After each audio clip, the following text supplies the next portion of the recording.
जय श्री कृष्ण। आप सभी को पुरुषोत्तम मास व अधिक मास के 14वें दिन की ढेरों शुभकामनाएं। आप सुन रहे हैं पुरुषोत्तम मास महात्म्य, अधिक मास महात्म्य। आज हम सुनेंगे अधिक मास अध्याय 14 की पवित्र कथा। इससे पहले आपने हमारे चैनल पर अधिक मास के पिछले अध्याय की पवित्र कथा सुनी थी भक्तों।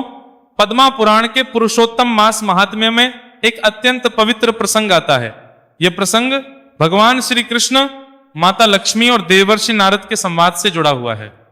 यही कारण है कि सनातन परंपरा में अधिक मास की कथा को केवल व्रत कथा नहीं बल्कि स्वयं भगवान पुरुषोत्तम की कृपा द्वार माना गया है। एक समय बैकुंठ धाम में भगवान श्री हरि विष्णु विराजमान थे। चारों ओर दिव्य प्रकाश फैल रहा था। देवगण स्तुति कर रहे थे। उसी समय माता लक्ष्मी भगवान के चरणों में बैठकर उनसे धर्म, भक्ति और कलयुग के जीवों के कल्याण का उपाय पूछने लगी। माता लक्ष्मी ने कहा, प्रभु, कलयुग के मनुष्य दुखों से घिरे हुए हैं। उनके घरों में कलह है, दरिद्रता है, रोग है, मानसिक अशांति है। ऐसे में कौन सा उपाय उन्हें आपकी कृपा दिला सकता है? भगवान श्री हरि बोले, देवी, जब अधिक मास आता है तब वह समस्त मासों में श्रेष्ठ हो जाता है, क्योंकि ये मेरा प्रिय पुरुषोत्तम मास है। इस मास में जो मनुष्य स्नान, दान, जप, तप, गीता पाठ, दीप दान, तुलसी सेवा और कथा श्रवण करता है, उस पर मेरी विशेष कृपा होती है। भक्तों, आप रहे हैं, ये स्वयं भगवान श्री हरि का वचन है। स्कंद पुराण में भी कहा गया है कि अधिक मास में किया गया पुण्य अनेक गुना होकर फल देता है। तब माता लक्ष्मी ने भगवान से एक अत्यंत गंभीर प्रश्न पूछा। उन्होंने कहा, नाथ, पृथ्वी पर असंख्य लोग मुझे पाने की इच्छा रखते हैं। हर कोई चाहता है कि उसके घर में धन, सुख और समृद्धि बनी रहे, परंतु मैं किस घर में स्थायी रूप से निवास करूं? भक्तों, सोचिए, ये प्रश्न स्वयं धन की अधिष्ठात्री माता लक्ष्मी पूछ रही थी। तब भगवान श्रीहरि मुस्कुराए और बोले, देवी, तुम उसी घर में निवास करना जहां पुरुषोत्तम मास की कथा होती हो, जहां मेरे नाम का कीर्तन होता हो, जहां तुलसी की सेवा होती हो, जहां ब्राह्मणों और गौ माता का सम्मान होता हो, जहां अतिथि को देवता समझकर भोजन कराया जाता हो, जहां संध्या के समय दीपदान होता हो, जहां गीता और भगवत का पाठ होता हो। भक्तों, यही कारण है कि हमारे सनातन धर्म में अधिक मास के समय घर घर कथा सुनने और करवाने की परंपरा चली आ रही है। क्योंकि जहां कथा होती है वहां केवल शब्द नहीं बोले जाते, वहां भगवान की कृपा उतरती है। नारदीय पुराण में देवर्षि नारद ने भी भगवान से पूछा था, प्रभु, अधिक मास का इतना महत्व क्यों है? तब भगवान बोले, नारद काल में यह मास अत्यंत दुखी था। सभी लोग इसका तिरस्कार करते थे, कोई देवता इसका स्वामी नहीं था। तब ये मास मेरे पास आया और विलाप करने लगा। भक्तों, ये वही प्रसिद्ध पुरुषोत्तम मास महात्म्य है जिसका वर्णन पद्म पुराण में मिलता है। भगवान ने कहा, वो मास रोते हुए बोला, प्रभु, सभी मुझे मल मास कहकर अपमानित करते हैं, कोई शुभ कार्य मुझ में नहीं करता, मेरा कोई नहीं। तब भगवान श्री हरि को उस मास पर दया आ गई। उन्होंने उसे अपने हृदय से लगा लिया और कहा, आज से तुम मेरे नाम से प्रसिद्ध होंगे, तुम पुरुषोत्तम मास कहलाओगे। जो भी मनुष्य इस मास में व्रत, दान, जप, तप और कथा करेगा, उसे विशेष फल प्राप्त होगा। भक्तों, जरा सोचिए, जिसे संसार ने तिरस्कृत किया, भगवान ने उसे अपने नाम से महान बना दिया। यानी कि भगवान सदैव उसी का हाथ पकड़ते हैं जो दुखी होकर उनकी शरण में आता है। तब माता लक्ष्मी ने भगवान से कहा, नाथ, यदि ये मास आपका स्वरूप है तो जो मनुष्य इस मास की कथा करेगा, क्या उस पर भी विशेष कृपा होगी? भगवान बोले, देवी, जो मनुष्य श्रद्धा से पुरुषोत्तम मास की कथा सुनता है, उसके घर की दरिद्रता धीरे धीरे दूर होने लगती है, उसके पितरों को शांति मिलती है, उसके घर कलह कम होने लगती है, उसके मन में भक्ति जागती है। भक्तों, यही कारण है कि शास्त्रों में अधिक मास को मोक्ष देने वाला मास कहा गया है। भविष्य पुराण में वर्णन आता है कि इस मास में यदि कोई मनुष्य एक समय भोजन करके भगवान का स्मरण करे तो भी उसे महान पुण्य प्राप्त होता है। यदि कोई गंगा, यमुना या किसी पवित्र नदी में स्नान करे, यदि कोई तुलसी के समीप दीपक जलाए, यदि कोई ब्राह्मण को भोजन कराए, यदि कोई गौ माता को हरा चारा दे, यदि कोई हरि नाम का संकीर्तन करे, तो भगवान पुरुषोत्तम अत्यंत प्रसन्न होते हैं। भक्तों, कलयुग में मनुष्य के पास समय कम है, मन अशांत है, जीवन भागदौड़ से भरा हुआ है, पर अधिक मास ऐसा समय है जब भगवान स्वयं जीव को अपनी ओर बुलाते हैं। तभी देवर्षि नारद ने भगवान से पूछा, प्रभु, कोई निर्धन हो, वो बड़ा यज्ञ ना कर सके, बड़े दान ना दे सके, तो क्या उसे भी अधिक मास का फल मिलेगा? भगवान श्री हरि बोले, नारद, इस मास में मैं धन नहीं, भाव देखता हूं। यदि कोई मनुष्य श्रद्धा से एक दीपक भी जलाता है तो वो मुझे प्रिय होता है। भक्तों, यही सनातन धर्म का सबसे बड़ा सत्य है। शबरी के बेर भगवान को प्रिय हो जाते हैं, विदुरानी का भोजन भगवान खा लेते हैं, सुदामा का चिवड़ा भगवान को आनंद देता है। क्यों? क्योंकि भगवान वस्तु नहीं, प्रेम देखते हैं। इसीलिए अधिक मास में जो मनुष्य सच्चे हृदय से भगवान का स्मरण करता है, भगवान उसकी ओर अवश्य देखते हैं। माता लक्ष्मी ये सब सुन रही थी, तब उन्होंने भगवान से कहा, नाथ अब मैं समझ गई कि मुझे किस घर में जाना चाहिए। मैं उसी घर वास करूंगी जहां पुरुषोत्तम मास की कथा श्रद्धा से होगी, जहां आपका नाम लिया जाएगा, जहां धर्म और भक्ति होगी। भक्तों, यही कारण है कि प्राचीन काल से संत महात्मा कहते आए हैं, जिस घर में अधिक मास की कथा होती है वहां धीरे धीरे भगवान की कृपा आने लगती है, वहां घर का वातावरण बदलने लगता है, वहां मन शांत होने लगता है, वहां संतान संस्कार जागते हैं, वहां पितरों को शांति मिलती है। और अगर कोई मनुष्य इस मास में सच्चे मन से पश्चाताप करके भगवान के चरणों में लौट आए तो पुरुषोत्तम भगवान उसके जीवन की दिशा भी बदल सकते हैं। भक्तों, माता लक्ष्मी के ये वचन सुनकर वैकुंठ की सभा अत्यंत आनंद से भर उठी। देवगण भगवान पुरुषोत्तम की स्तुति करने लगे, क्योंकि ये कोई साधारण घोषणा नहीं थी। स्वयं श्री लक्ष्मी ने यह निश्चय किया था कि वे उसी घर में निवास करेंगी जहां पुरुषोत्तम मास की कथा, भगवान का नाम और धर्म का पालन होगा। तब देवर्षि नारद ने भगवान श्री हरि से कहा, प्रभु, कलयुग का मनुष्य अत्यंत चंचल है, उसका मन बार बार विषयों की ओर भागता है। ऐसे में वो अधिक मास का पालन किस प्रकार करें कि उसे आपकी कृपा प्राप्त हो जाए। भगवान श्री हरि बोले, नारद, कलयुग में सबसे सरल साधन हरि नाम है। जो मनुष्य अधिक मास में श्रद्धा से मेरा नाम लेता है, कथा सुनता है, तुलसी की सेवा करता है और अपने सामर्थ्य अनुसार दान करता है, मैं स्वयं उसके निकट रहने लगता हूं। भक्तों, जरा सोचिए, संसार में मनुष्य कितनी दूर दूर तक सुख खोजता है। कोई धन में सुख खोजता है, कोई पद में, कोई वैभव में, परंतु भगवान है कि वास्तविक शांति भक्ति में है। स्कंद पुराण में वर्णन आता है कि एक बार देवर्षि नारद ने पृथ्वी पर भ्रमण करते हुए देखा कि अनेक लोग अधिक मास आने पर भी उसके महात्म्य को नहीं जानते। लोग सांसारिक कार्यों में लगे हुए हैं पर भगवान के नाम से दूर होते जा रहे हैं।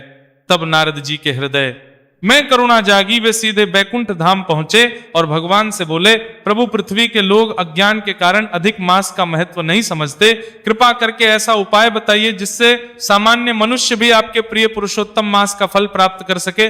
तब भगवान श्री हरि ने अत्यंत करुणा से कहा, नारद, जो मनुष्य अधिक मास में मेरी कथा सुनता या सुनाता है वो महान पुण्य का भागी होता है, क्योंकि कथा सुनने से मन शुद्ध होता है। जब मन शुद्ध होने लगता है तब जीव धीरे धीरे मेरी ओर लौटने लगता है। भक्तों, यही कारण है कि सनातन परंपरा में कथा को केवल धार्मिक आयोजन नहीं माना गया, कथा को भगवान तक पहुंचने का मार्ग कहा गया। तभी माता लक्ष्मी ने भगवान से पूछा, नाथ, यदि किसी घर में अत्यंत दरिद्रता हो, यदि वहां साधन ना हो, फिर भी वे श्रद्धा से अधिक मास की कथा करें तो क्या मैं? वहां भगवान मुस्कुराए। उन्होंने कहा, देवी, जहां भक्ति है वहां तुम पहले से ही उपस्थित हो, क्योंकि वास्तविक लक्ष्मी धन नहीं, संतोष है। भक्तों, ये बहुत बड़ा सत्य है। आज संसार धनवान होकर भी अशांत है, बड़े बड़े भवन है पर उनमें प्रेम नहीं, भोजन बहुत है पर संतोष नहीं, साधन बहुत है पर भगवान का स्मरण नहीं। और दूसरी वो भक्त है जिसके पास थोड़ा है पर भगवान का नाम है, इसलिए उसके भीतर शांति है। विष्णु पुराण में कहा गया है कि जो घर संध्या समय दीपक से प्रकाशित होता है और जहां भगवान का स्मरण होता है वहां दरिद्र का अधिक समय तक नहीं ठहरती। इसीलिए अधिक मास में दीप दान का विशेष महत्व बताया गया है। भक्तों, दीपक केवल तेल और बाती से नहीं जलता, दीपक के भीतर भी जलता है। जब मनुष्य भगवान का नाम लेता है तो उसके भीतर का अज्ञान धीरे धीरे समाप्त होने लगता है। तब देवर्षि नारद ने भगवान से पूछा, प्रभु, अधिक मास में सबसे श्रेष्ठ दान कौन सा माना गया है? भगवान बोले, नारद, इस मास में अन्नदान, गौ सेवा, वस्त्र दान, जल दान और धर्म ग्रंथों का दान अत्यंत पुण्यदायी है, परंतु जो मनुष्य को भगवान के नाम से जोड़ दे उसका पुण्य सबसे महान है। भक्तों, जरा सोचिए, यदि किसी भूखे को भोजन मिल जाए तो उसका शरीर तृप्त होता है, पर यदि किसी भटके हुए मनुष्य को भगवान का नाम मिल जाए तो उसका जीवन बदल सकता है। इसीलिए संत महात्मा गांव गांव जाकर कथा सुनाते थे। वे केवल कथा नहीं सुनाते थे, वे लोगों के सोई हुई भक्ति को जगाते थे। भविष्य पुराण में कहा गया है कि अधिक मास में जो मनुष्य एक भी दिन सच्चे मन से भगवान का स्मरण करता है उसका महान कल्याण होता है। और अगर कोई पूरे मास श्रद्धा से नियम पालन करें तो उसके अनेक जन्मों के पाप भी क्षीण होने लगते हैं। भक्तों, अधिक मास केवल व्रत रखने का समय नहीं, यह स्वयं बदलने का समय है। यदि मनुष्य इस मास में क्रोध कम कर दे, झूठ छोड़ दे, माता पिता का सम्मान करें, प्राणियों पर दया करें, भोजन से पहले भगवान को भोग लगाए तो उसका जीवन पवित्र होने लगता है। तभी माता लक्ष्मी ने भगवान से कहा, नाथ पृथ्वी पर लोग मुझे केवल धन के रूप में जानते हैं, परंतु आज आपने मुझे समझाया कि जहां धर्म नहीं वहां लक्ष्मी स्थिर नहीं रहती। भगवान बोले, देवी जो धन मनुष्य को अहंकारी बना दे वो लक्ष्मी नहीं, परीक्षा है वास्तविक। लक्ष्मी वही है जो मनुष्य को दानी, विनम्र और धार्मिक बनाए। भक्तों यही कारण है कि हमारे ऋषि मुनि सदैव कहते थे, धन आए तो भगवान का धन्यवाद करो और दुहक आए तो भगवान पर विश्वास रखो, क्योंकि दोनों ही स्थितियां मनुष्य की परीक्षा है। तभी श्री नारद ने हाथ जोड़कर कहा, प्रभु कृपा करके ये भी बताइए कि अधिक मास में कौन कौन से कार्य विशेष रूप से करने चाहिए। भगवान श्री हरि बोले, प्रातःकाल स्नान करके मेरा स्मरण करो, गीता का पाठ करो, तुलसी को जल अर्पित करो, हरिनाम संकीर्तन करो, संध्या समय दीपदान करो, गौ माता को भोजन 2 ब्राह्मणों का करो और सामर्थ्य अनुसार दान करो। भक्तों जो मनुष्य ऐसा करता है उसका मन धीरे धीरे निर्मल होने लगता है, और जब मन निर्मल होता है तभी उसमें भगवान का प्रकाश उतरता है। उसी समय वैकुंठ में हरि बोल की ध्वनि गूंजने लगी, देवगण भगवान की स्तुति करने लगे, क्योंकि भगवान स्वयं कलयुग के जीवों के कल्याण का मार्ग बता रहे थे। माता भगवान के चरणों को निहार रही थी। अब उनके मन में कोई संशय नहीं था, उन्होंने निश्चय कर लिया था वे उसी घर में निवास करेंगी जहां पुरुषोत्तम मास की कथा श्रद्धा से सुनी जाएगी, जहां भगवान का नाम प्रेम से लिया जाएगा, जहां धर्म को धन से ऊपर रखा जाएगा।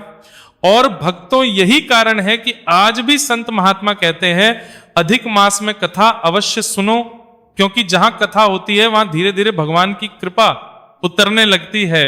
भक्तों बैकुंठ की उस दिव्य सभा में भगवान श्री हरि के मुख से पुरुषोत्तम मास का महत्व सुनकर देवर्षि नारद का हृदय भक्ति से भर उठा। उन्हें अनुभव होने लगा कि कलयुग के जीवों के लिए इससे सरल और पवित्र मार्ग दूसरा कोई नहीं। तब नारद जी ने भगवान से कहा, प्रभु पृथ्वी पर मनुष्य अनेक प्रकार के दुखों से घिरा हुआ है, कोई से पीड़ित है, कोई संतान के दुख से, कोई दरिद्रता से, कोई मानसिक अशांति से। ऐसे में यदि वो अधिक मास में आपकी शरण में आए तो क्या वास्तव में उसका कल्याण हो सकता है? भगवान श्री हरि बोले, नारद जो मनुष्य सच्चे हृदय से मेरी शरण में आता है मैं उसे कभी त्यागता नहीं। अधिक मास तो विशेष रूप से मेरे ही स्वरूप का मास है। इस मास किया गया छोटा सा पुण्य भी जीव के जीवन की दिशा बदल सकता है। भक्तों जरा सोचिए, यदि कोई मनुष्य पूरे वर्ष भगवान को याद ना करे पर अधिक मास में सच्चे मन से पश्चाताप करके भगवान के चरणों में लौट आए तो भी भगवान उसे स्वीकार कर लेते हैं। यही भगवान की करुणा है। पद्मा पुराण में वर्णन आता है कि इस मास में जो मनुष्य भगवान विष्णु का नाम लेकर दीपदान करता है उसके घर का अंधकार धीरे धीरे दूर होने लगता है। अंधकार केवल घर का नहीं, मन का भी होता है। जब मनुष्य लोभ, क्रोध, ईर्ष्या और अहंकार में डूब जाता है तब उसका मन अंधकार से भर जाता है, और जब वही मनुष्य भगवान का नाम लेने लगता है तो उसके भीतर प्रकाश जागने लगता है। तभी माता लक्ष्मी ने भगवान से पूछा, नाथ यदि कोई मनुष्य केवल धन प्राप्ति के लिए अधिक मास का व्रत करे तो क्या उसे फल मिलेगा? भगवान मुस्कुराए। उन्होंने कहा, देवी जो केवल धन चाहता है उसे धन मिल सकता है, पर जो मुझे चाहता है उसे सब कुछ मिल जाता है। भक्तों ये बहुत गहरा सत्य है। सुदामा ने श्री कृष्ण से धन नहीं मांगा था पर भगवान ने उसका जीवन बदल दिया। ध्रुव ने पहले राज्य चाहा था पर भगवान के दर्शन के बाद कहा, प्रभु अब मुझे कुछ चाहिए। यानी कि जो भगवान तक पहुंच जाता है उसके भीतर की इच्छाएं बदलने लगती है। इसीलिए अधिक मास में केवल मांगना नहीं, भगवान से जुड़ना सिखाया गया है। तभी देवर्षि नारद ने भगवान से पूछा, प्रभु अधिक मास में कथा सुनने का इतना महत्व क्यों बताया गया है? भगवान श्री हरि बोले, नारद कलयुग में मनुष्य का मन अत्यंत चंचल हो गया है, वो शास्त्रों गहन अध्ययन नहीं कर सकता, इसीलिए कथा के माध्यम से धर्म उसके हृदय तक पहुंचता है। भक्तों यही कारण है कि हमारे ऋषि मुनियों ने कथा परंपरा को जीवित रखा। जब कोई संत कथा सुनाता है तो वो केवल शब्द नहीं बोलता, वो भगवान की महिमा को जीव के हृदय में उतारता है। स्कंद पुराण में कहा गया है कि जहां भगवान की कथा होती है वहां देवता दृश्य रूप से उपस्थित होते हैं, इसीलिए कथा स्थल को तीर्थ के समान माना गया है। भक्तों अगर किसी घर में प्रतिदिन कलह होती हो, मन अशांत रहता हो, संतान माता पिता का सम्मान ना करती हो और उसी घर में भगवान का नाम गूंजने लगे तो धीरे धीरे वहां का वातावरण बदलने लगता है। यही पुरुषोत्तम मास की कृपा है। तभी माता लक्ष्मी ने भगवान से कहा, नाथ अब मैं समझ गई कि आपने मुझे कथा वाले घरों में जाने के लिए क्यों कहा?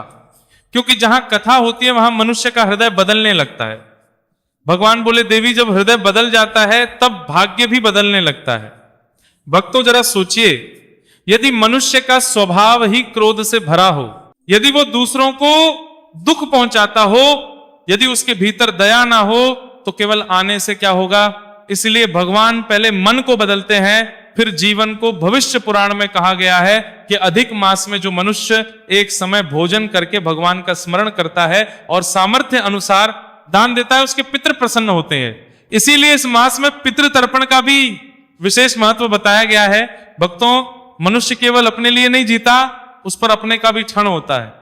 जब वो श्रद्धा से जल अर्पित करता है, दान करता है, भगवान का नाम लेता है, तो उसका पुण्य पितरों तक भी पहुंचता है। तभी नारद जी ने पूछा, प्रभु यदि कोई मनुष्य अधिक मास का उपहास करे, उसके महत्व को ना समझे, तो क्या होता है?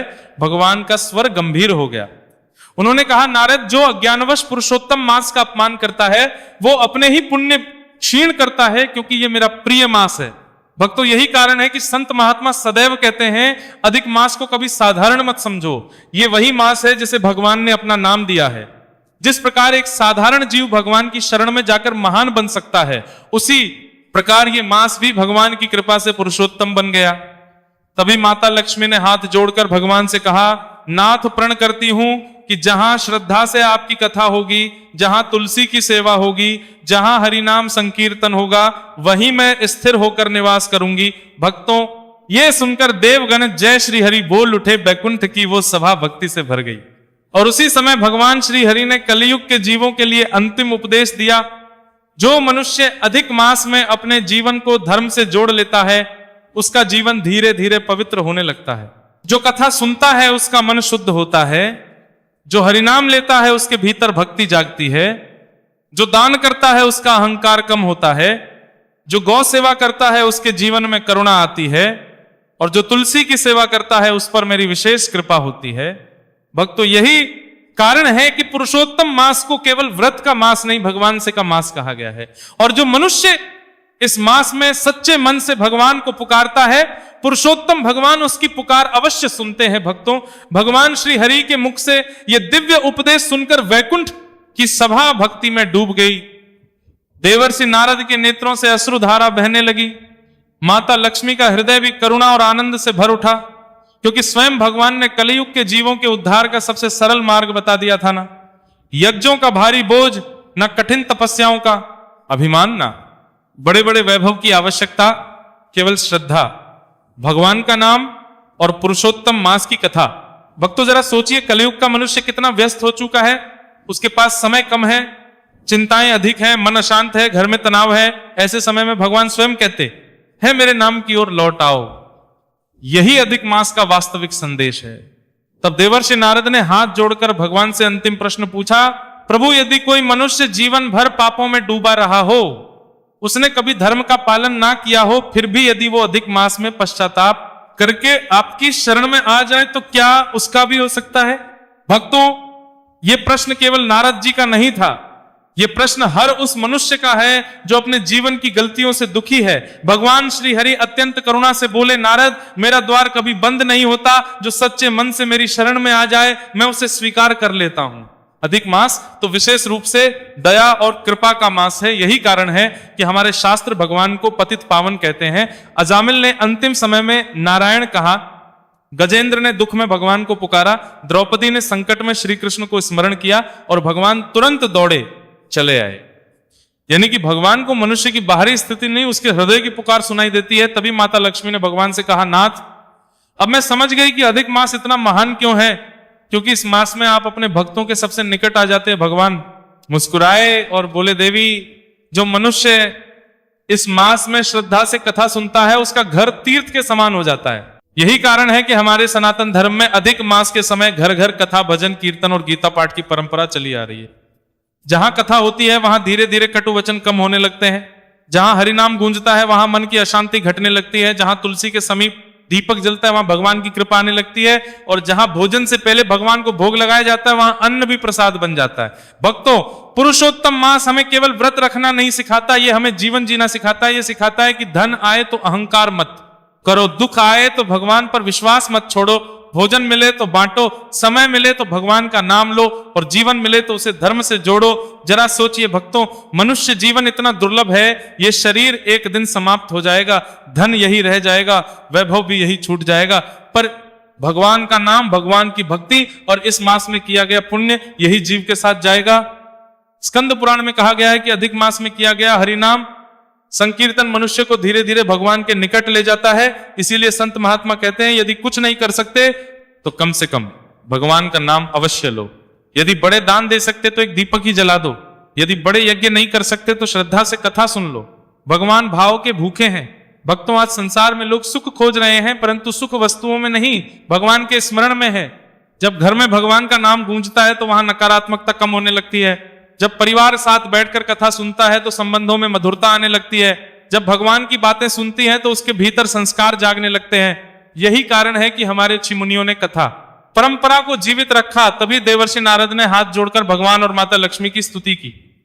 उन्होंने कहा, प्रभु धन्य है आपका पुरुषोत्तम मास, धन्य है उसकी कथा, धन्य है वे भक्त जो श्रद्धा से इसे सुनते हैं। बैकुंठ की जय श्री हरि से गूंज उठी। माता लक्ष्मी ने भी आशीर्वाद देते हुए कहा कि जो मनुष्य श्रद्धा से पुरुषोत्तम मास की कथा सुनेगा, जहां भगवान का नाम लिया जाएगा, जहां तुलसी, गौ माता और ब्राह्मणों का सम्मान होगा, वहां मैं स्थिर होकर निवास करूंगी। भक्तों, यही वो दिव्य वचन है जिसे सुनकर संत महात्मा सदियों से अधिक मास का महात्म्य सुनाते आ रहे हैं।